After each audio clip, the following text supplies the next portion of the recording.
Hello, everyone. Welcome to Group 2 of the Assassins Unlimited Invitational Round 1. I'm your host, Quarantine. We've got a 5-player group for you today. Unfortunately, not a full six player, but good enough. So, we have, in the first position, playing as blue, we have Sea Monster. In the second position, playing as red, we have Roberto Lowe's. In the third position, playing as white, we have Cecil Dogan. In the fourth position, playing as green, we have XC Dude 96. And in the fifth and final position, playing as purple, we have Hudson Hornet 250. This is a pretty good group, I'd say. I think this is going to be pretty entertaining. I will say only 5 players would usually impact the game a lot more, but I'd say with Assassins, it's really not going to do that much. Wow, look at... Okay, so also, this is a 3-game series. We're on game 1 right now, so the settings are we're on Classic Frozen, which automatically has blizzards. No fog. There's portals. They're stable, so they'll be in the same place the entire game. It's a 60-second turn timer. Alliances are on. Balance blitz dice, yada, yada, yada. And then the special thing for this entire tournament, if you couldn't tell from the name, is Assassins. If you don't know what Assassins is a special game mode that tournaments use, which is actually soon going to be added to the game. Risk devs confirmed for the next update that's coming soon. But for the last few years, Risk tournaments have done an Assassin's one manually, where each player is assigned a target, and the way they win the game is they kill that target. And basically, it's whoever kills their target first just wins, and the game's just over. They don't have to win the entire game. That's how it goes. It makes for some very interesting games. It's also very often dependent on who has trades, how well kills are blocked, all that kind of stuff. And looking at this so far, man, Australia's looking like a funny little pocket down there. Anyway, so targets. Zeraki just posted them and pinned them in the chat, but I can go through them right now. So in the first position, Sea Monster, the blue player, their target is XC Dude 96, the green player. So first position is going for fourth position. Then the second position, Roberto, his target is Cecil, so second position going for third position. Then Cecil's target is Sea Monster, so third position going for first position. XC Dude's target is Hudson, so fourth position going for fifth position. And then Hudson's target is Roberto, so fifth position going for second position. I would say easily that these settings are a lot easier when the person you're going for is after you in turn order, because that gives you a significantly higher chance to trade before them. But it also could just come down to you having a trade on 3, and they don't, so that even if they go before you, you're still going to trade before them and have a way easier kill. Now, looking at how people spawned, this map isn't very big, so it's kind of hard to not have good lines on your opponent immediately unless they're in a corner. That's the other thing, is this board is small, and it doesn't really have a whole lot of corners. And the Blizzards didn't really create any corners either. Other than Roberto's 4, which has a portal anyway, which makes it kind of unfortunate. But yeah, so this entire board is going to be interesting to see if anyone can actually be properly kill guarded. It is really hard to accomplish that on this map. But as for lines, so Sea Monster blue going for green. His lines are currently could be better. If he gets portal access, it'll be a lot easier. Because he has access to basically everything except the 5. Well, I guess he'd go through the 4 and portal hop that way. So yeah, no, his lines are fine. Roberto going for Cecil, his lines off the bat are actually not great because he has no access currently to NA, or not easy access. He'd have to hit through something to get to the 5. The 5 in Great Britain is also going to be a bit annoying, and the 5 in Siam. So Roberto's lines are actually pretty bad on Cecil. But that could change. This is only the second turn. Then Cecil's lines on Sea Monster, so White's lines on blue. Just off rip here. Okay, that makes them worse. Actually, no, it doesn't. He still has access to the 4 from North America because of that connection. So really the only part that Cecil would have trouble getting to is South America, I think, which he could go through killing the 4 in Spain anyway. So realistically, his lines actually aren't that bad. I would say he has pretty good lines. Then we can look at XC Dude, the green player. His lines on his target on Hudson, the purple player. Actually pretty good. The hardest part he would have is getting to the 4 in Indonesia, which he could easily do by portal hopping by punching through Roberto's 4, however much he leaves there. But that would be the one position he would have to, really, coordinate troops to get to. And then I guess Hudson, last position. His lines on Roberto, the red player, actually pretty good. I don't think anything's obstructing him from any of the positions. No, I think he has pretty straight lines on Roberto. So there's some players. So really, the only person I would say who has terrible lines on their target right now is Roberto, which is unfortunate because he is in the second position, which gives him a pretty good opportunity to act before others. And I don't know if he's really going to get the chance. Things are definitely going to need to change. But as for everyone else, I'm not really seeing major reasons as to why they won't have their targets maybe like second trades.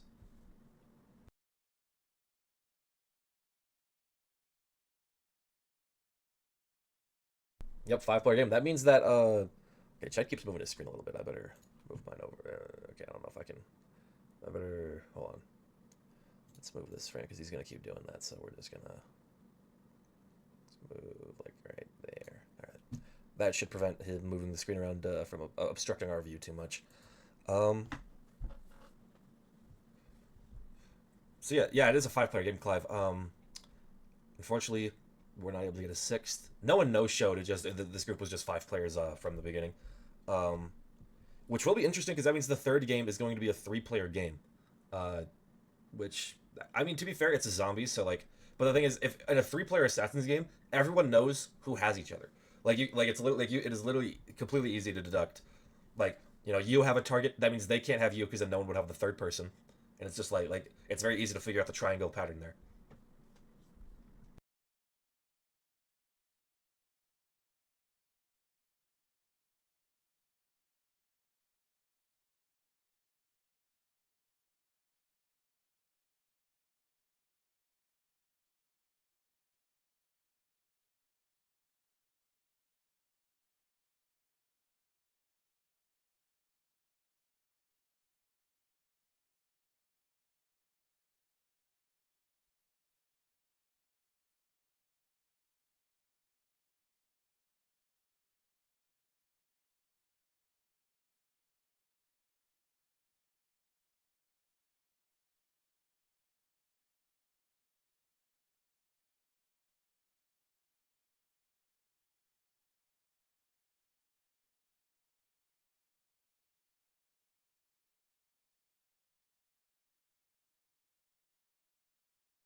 I mean, looking at it right now, I don't think anyone would be able to have a, especially against 5 players. No one's gonna be able to kill their target on first trades. I'm pretty sure.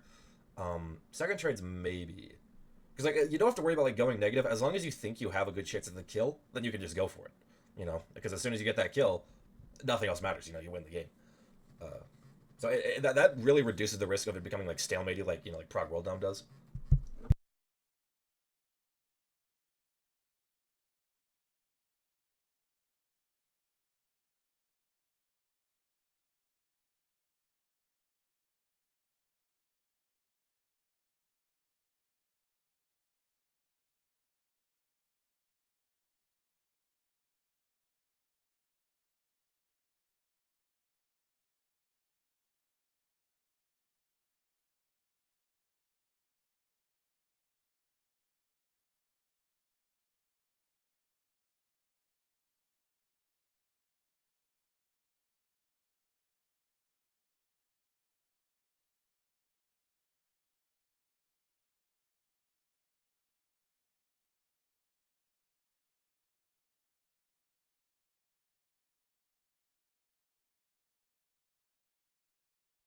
By the way, do we know targets? Yes, we do know targets. Yeah, Zerky pinned it. So I'll go through it again. So first position, Sea Monster, the blue player. He is going for XC Dude, the green player. Roberto, the red player, is going for Cecil, the white player. Cecil, the white player, is going for Sea Monster, the blue player.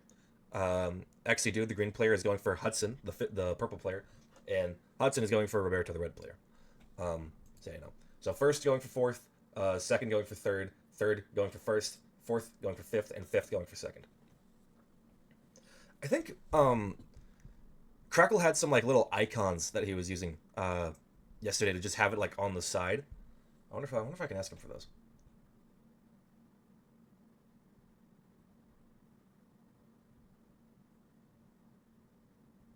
Like he put them over the scoreboard like just to like show like who their target was.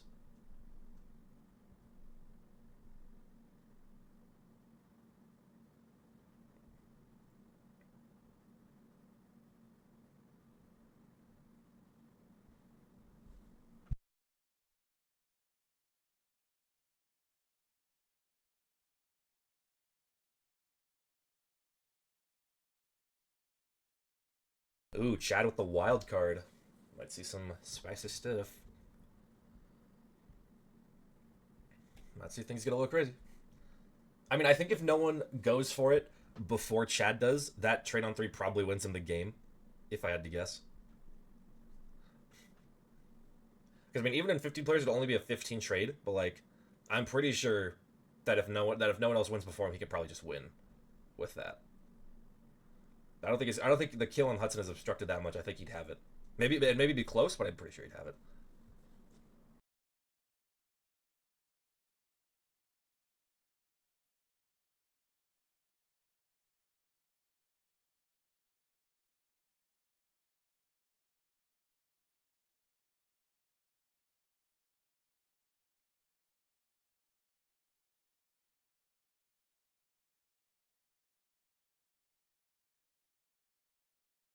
Yes, okay. As long as Roberto doesn't like dedicate a lot of troops to the four on the portal, then Chad should have it. But we'll see. Also, Roberto really split his. I mean, he really wants the Cecil kill, but it's like his lines in it have been pretty bad from the start. They're getting better though. He's finally starting to get access to certain things, but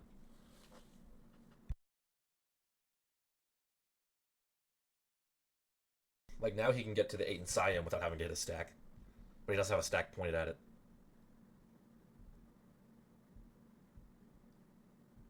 Oh yeah, I forgot. Yeah, as long as Cecil doesn't move that, then that should be fine. Hmm, interesting.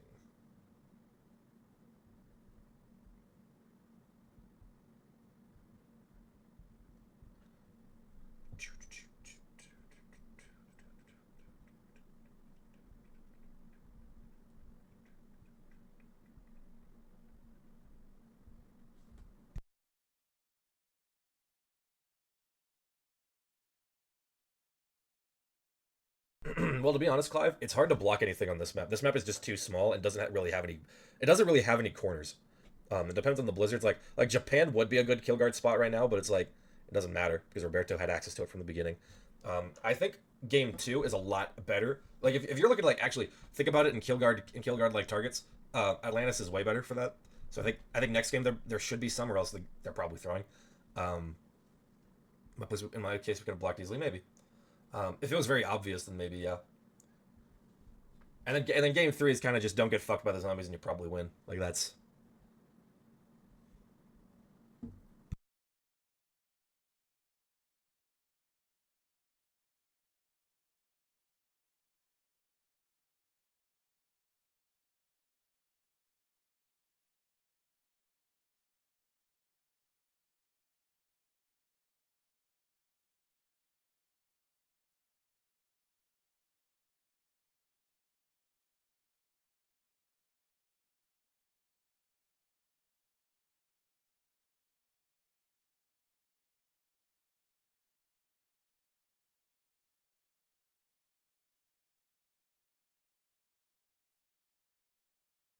smart play from Hudson there. Consolidate.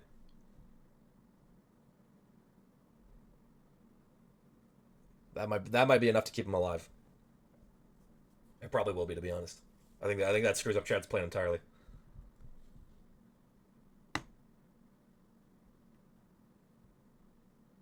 Yeah, no, well played by Hudson there.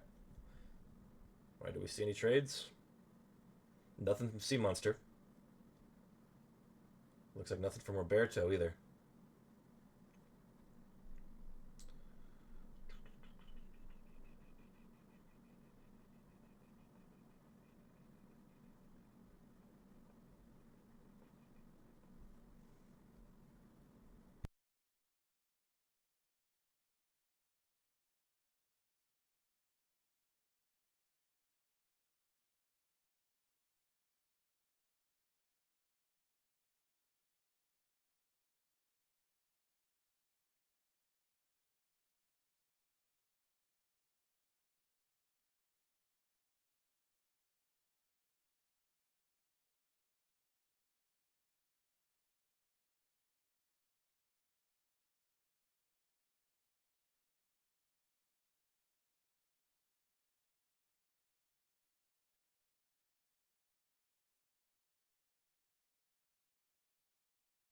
So now it's like, does Chad even want to bother using the trade?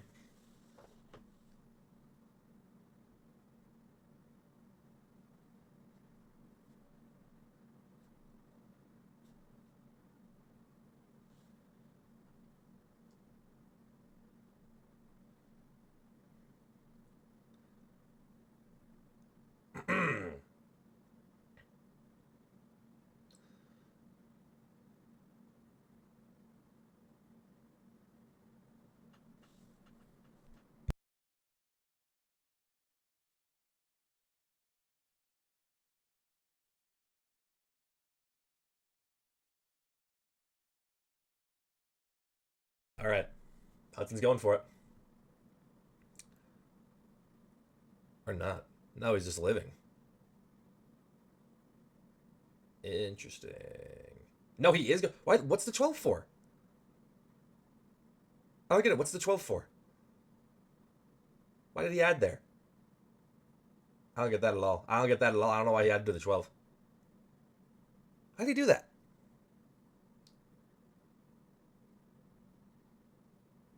What the fuck? What is he doing? What is he doing? What was any of that?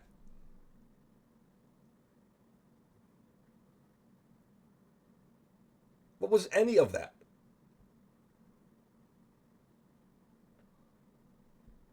I have no idea what just happened. Like, what the fuck?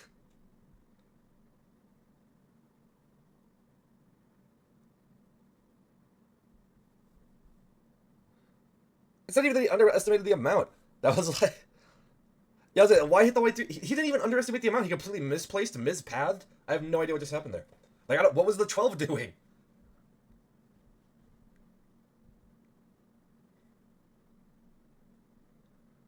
Well, that's game. GG's the Sea Monster. He wins game one.